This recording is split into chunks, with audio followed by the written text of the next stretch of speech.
Shalom, salam sejahtera di dalam kasih Tuhan Yesus Kristus. Saya ucapkan bagi Bapak, Ibu, saudara-saudara sekalian di mana saja saudara berada. Jumpa lagi bersama saya di Pedoman Hidup Kristiani. Dan melalui kesempatan ini saya mau mengajak kita untuk bersekutu dengan Tuhan, terutama membaca dan merenungkan kebenaran firman Tuhan. Saya percaya ketika firman Tuhan itu kita terima dan kita lakukan di dalam hidup kita, maka kita akan mengalami kuasa firman Tuhan itu di dalam kehidupan kita. Baik Bapak Ibu Saudara sekalian, mengawali pertemuan kita akan menyanyikan sebuah pujian bagi Tuhan, dan doa saya pujian ini menjadi berkat bagi kita semua.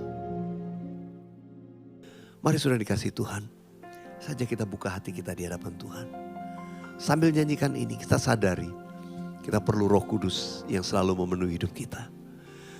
Yesus Tuhan ditinggikan atas segala Allah, dimuliakan naik ke surga, berikan Roh Kudusnya. Sama-sama nyanyikan. Yesus Tuhan ditinggikan atas segala Allah, dimuliakan naik ke surga, berikan Roh Kudusnya. Datanglah sekarang, penuhi kami dengan kuasa-Mu. Urapi kami sekarang ini dengan api Roh-Mu. Datanglah sekarang, penuhi kami dengan kuasa-Mu. Urapi kami sekarang ini dengan api Roh-Mu. Mari angkat tangan kita, katakan, Roh Kudus, ini hamba-Mu. Roh Kudus, Roh Kudus, penuhi hamba-Mu. Ya Roh Kudus, Roh Kudus, ini hamba-Mu. Roh Kudus, penuhi hamba-Mu. Baik Bapak Ibu, saudara-saudara sekalian, saatnya kita akan merenungkan kebenaran firman Tuhan. Dan renungan firman Tuhan untuk kita hari ini saya sampaikan dengan tema paket lengkap karya Kristus untuk kita. Puji Tuhan.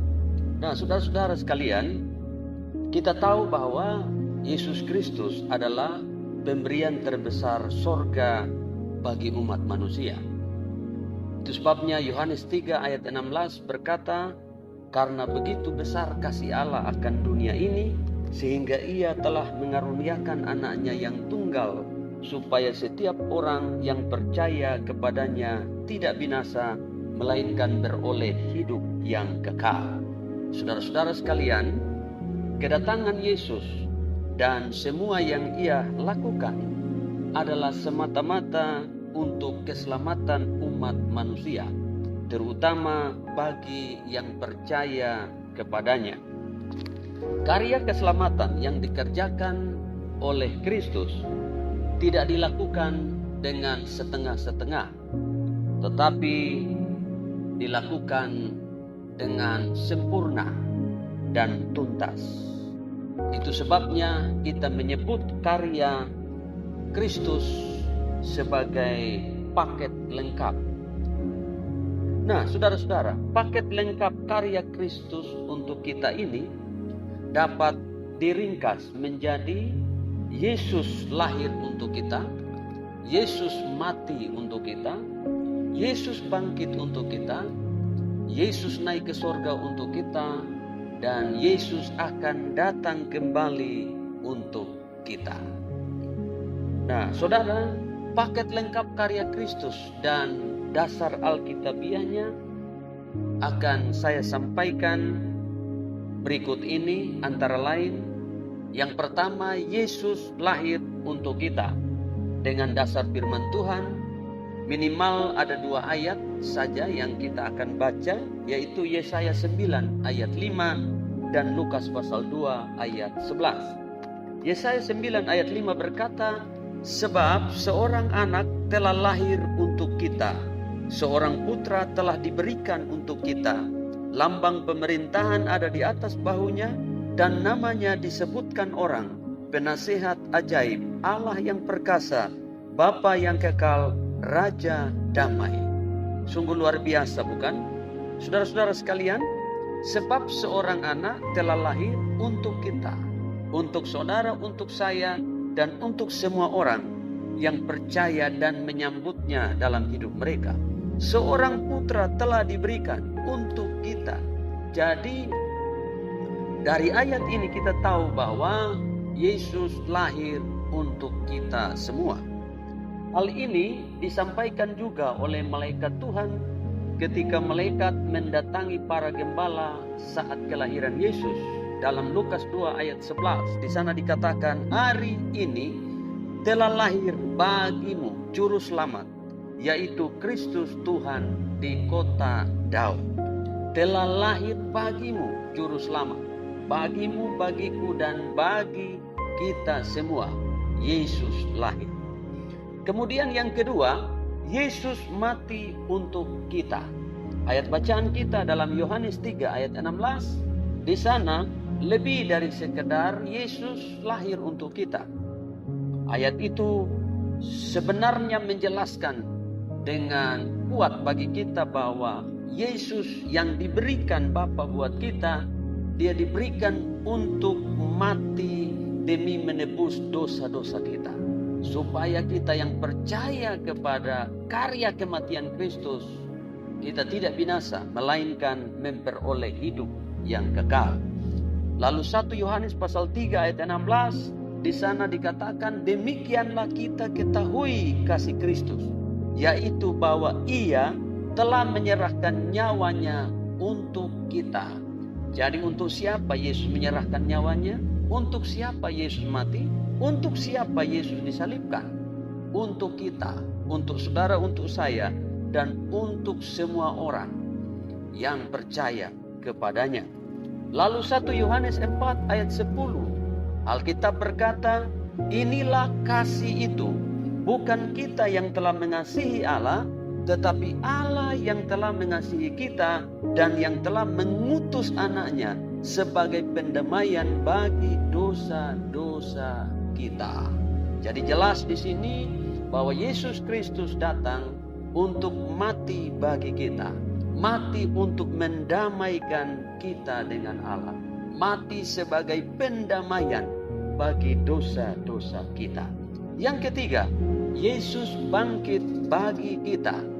Saudara-saudara sekalian, 1 Petrus pasal 1 ayat 3 dan 4 berkata, "Terpujilah Allah dan Bapa Tuhan kita Yesus Kristus, yang karena rahmat-Nya yang besar telah melahirkan kita kembali oleh kebangkitan Yesus Kristus dari antara orang mati kepada suatu hidup yang penuh pengharapan." Saudara sekalian, Yesus bangkit untuk siapa? Yesus bangkit untuk kita. Kebangkitannya itu memberi kita hidup baru, hidup yang penuh pengharapan. Pengharapan apa? Ayat 4 berkata, untuk menerima suatu bagian yang tidak dapat binasa, yang tidak dapat cemar, dan yang tidak dapat layu, yang tersimpan di sorga bagi kamu. Saudara sekalian, kemudian ayat berikut 1 Korintus 15 ayat 54 sampai dengan ayat 55, kebangkitan Yesus Kristus itu memberi kita kemenangan, sekaligus memberi kita jaminan bahwa akan ada kebangkitan dari antara orang mati bagi kita semua yang percaya kepadanya. 1 Korintus 15 ayat 54 sampai 57 berkata, dan sesudah yang dapat binasa ini mengenakan yang tidak dapat binasa, dan yang dapat mati ini mengenakan yang tidak dapat mati, maka akan genaplah firman Tuhan yang tertulis, maut telah ditelan dalam kemenangan. Hai maut, di manakah kemenanganmu? Hai maut, di manakah sengatmu? Sengat maut ialah dosa, dan kuasa dosa ialah hukum Taurat. Ayat 57, tetapi syukur kepada Allah yang telah memberikan kepada kita kemenangan oleh Yesus Kristus Tuhan kita. Saudara, kemenangan diberikan Kristus buat kita. Melalui apa? Melalui kebangkitannya. Kebangkitannya membuktikan kemenangannya atas maut. Dan sekali lagi, kemenangannya atas maut itu diberikannya kepada kita, supaya kita juga mengalami kebangkitan dari antara orang mati. Itu sebabnya Yesus berkata bahwa akulah kebangkitan dan hidup. Barang siapa percaya kepadaku, ia akan hidup walaupun ia sudah mati. Yang keempat, Yesus naik ke sorga untuk kita. Roma 8 ayat 34 berkata, Kristus Yesus yang telah mati, bahkan lebih lagi, yang telah bangkit, yang juga duduk di sebelah kanan Allah, yang malah menjadi pembela bagi kita. Haleluya. Saudara-saudara sekalian, jadi Yesus naik ke sorga untuk siapa? Untuk kita. Supaya ia menjadi pembela bagi kita. Lalu Yohanes 16 ayat 7 berkata, namun benar yang kukatakan ini kepadamu adalah lebih berguna bagi kamu jika aku pergi. Sebab jikalau aku tidak pergi, penghibur itu tidak akan datang kepadamu. Tetapi jikalau aku pergi, aku akan mengutus dia kepadamu. Saudara, kenaikan Yesus Kristus ke sorga adalah salah satu tujuannya untuk mengutus Roh Kudus bagi kita. Lalu Yohanes pasal 14 ayat 1 dan 2, Yesus berkata, janganlah gelisah hatimu, percayalah kepada Allah, percayalah juga kepadaku. Di rumah Bapakku banyak tempat tinggal. Jika tidak demikian, tentu aku mengatakannya kepadamu, sebab aku pergi ke situ untuk menyediakan tempat bagimu. Jadi kenaikan Yesus ke surga adalah untuk kita, yaitu untuk menyediakan tempat bagimu, bagiku, dan bagi kita semua anak-anak Tuhan, orang-orang yang percaya dan yang menanti-nantikan Tuhan. Lalu yang kelima, Yesus datang kembali juga untuk kita, untuk saudara dan untuk saya. Yohanes pasal 14 ayat yang ketiga, Yesus berkata, dan apabila aku telah pergi ke situ dan telah menyediakan tempat bagimu, aku akan datang kembali dan membawa kamu ke tempatku, supaya di tempat di mana aku berada, kamu pun berada. Jadi Yesus Kristus akan datang kembali untuk siapa? Untuk kita, untuk saudara dan untuk saya. Dia akan datang menjemput kita, supaya di tempat di mana dia berada, kita pun berada bersama-sama dengan dia, yaitu di sorga, rumah Bapa yang kekal. Nah, Bapak Ibu saudara-saudara sekalian, inilah 5 karya Kristus yang luar biasa dikerjakan Kristus bagi kita. Sebagai penutup, Roma 8 ayat yang ke-32 berkata, ia yang tidak menyayangkan anaknya sendiri, tetapi yang menyerahkannya bagi kita semua, bagaimanakah mungkin Ia tidak mengaruniakan segala sesuatu kepada kita bersama-sama dengan Dia? Oh, saudara-saudara sekalian, Yesus Kristus Tuhan adalah pemberian terbesar Bapa buat kita. Lebih dari sekedar beberapa ayat yang saya sampaikan, ada begitu banyak ayat yang menyebutkan bahwa Yesus itu segalanya bagi kita. Bahkan Roma 8 ayat 32, kalau Yesus saja diserahkan, dikaruniakan, diberikan Bapa buat kita, tidakkah Bapa mengaruniakan segala sesuatu kepada kita bersama-sama dengan Dia? Berbanggalah saudara, karena saudara percaya dan memiliki Kristus di dalam kehidupan saudara dan saya. Jangan pernah takut lagi tentang apapun, karena Yesus Kristus adalah jaminan yang sempurna bagi kita, baik untuk hidup yang sekarang ini, terlebih untuk hidup yang akan datang, yaitu hidup kekal. Semoga firman Tuhan hari ini dapat menjadi berkat bagi kita, memberi kita semangat untuk menjalani hidup ini bersama dengan Tuhan, tetap percaya Tuhan, tetap hidup bagi Tuhan. Selamat merayakan hari kenaikan Tuhan Yesus di sorga untuk kita semua. Tuhan Yesus memberkati.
Bapa dan Raja.